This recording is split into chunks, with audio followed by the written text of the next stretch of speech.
उत्तिष्ठ नरशार्दूल कर्तव्यं दैवमाह्निकम् उत्तिष्ठोत्तिष्ठ गोविन्द उत्तिष्ठ गरुडध्वज उत्तिष्ठ कमलाकान्त त्रैलोक्यं मङ्गलं कुरु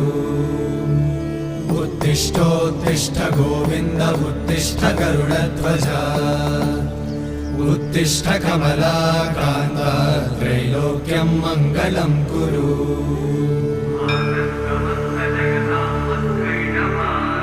मातः समस्त जगतां मधुकैटभारे वक्षो विहारिणि मनोहर दिव्यमूर्ते श्री स्वामी निश्रित जनप्रिय दानशीले श्री